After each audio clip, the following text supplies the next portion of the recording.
lost from agricultural fields becomes soil out of place.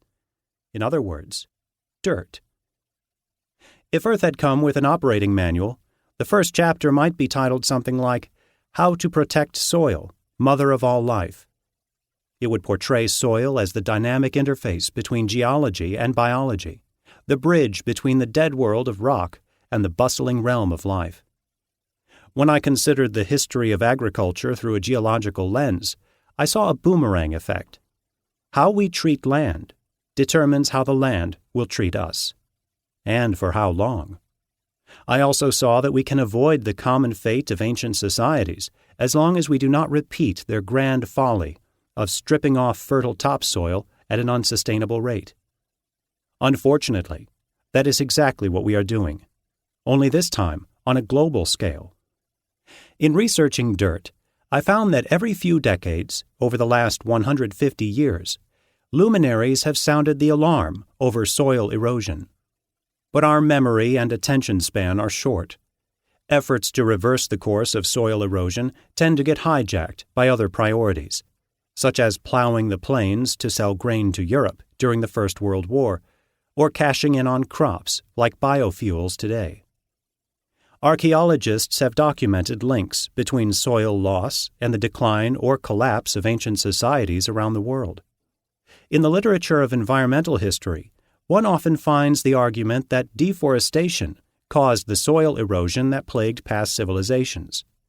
But having cut my geomorphological teeth studying erosion in the steep, soil-mantled timberlands of the Pacific Northwest, I knew that such extensive, dramatic soil loss required not just clearing a forest, but keeping vegetation from coming back, and that this was actually pretty hard to do. I started to suspect that agriculture was the real culprit in long-term soil loss. Here lay a fundamental conundrum. Did the agricultural practices that fueled the rise, growth, and expansion of civilizations also sow the seeds of societal decline through long-term soil degradation and loss? Historians rightly maintain that every civilization has a unique story, with multiple factors influencing its rise and fall.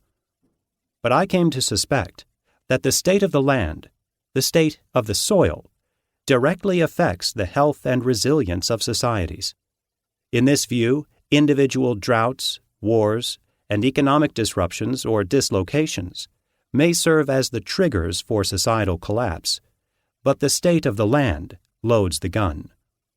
In other words, soil degradation and erosion help explain why particular events or circumstances take down societies. Of course, geography matters, but this is not to say that geography is destiny. Far from it. What matters as much, if not more, is how people treat the land through their cultural, economic, and social systems.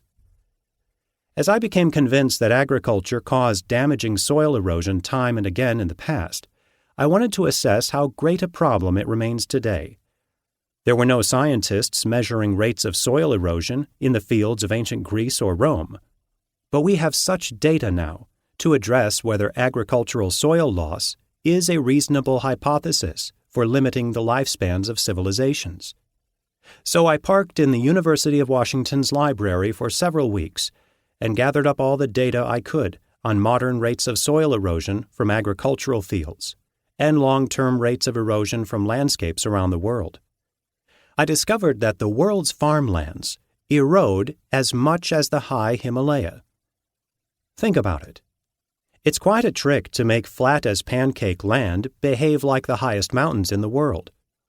We don't tend to farm steep terrain, but we've managed to transform Iowa and Kansas into places that erode like Nepal.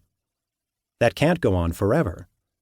With average rates of erosion off of plowed fields exceeding 1 millimeter a year, it would only take a few centuries to erode through the topsoil in most regions of the world. And while 1 millimeter a year sounds pretty darn slow, the natural pace of soil formation is nowhere near as fast. To a geologist, a few centuries is the blink of an eye. It sounds like an eternity. To a politician running for re-election, a corporate executive obsessed with next quarter's profits, or a subsistence farmer.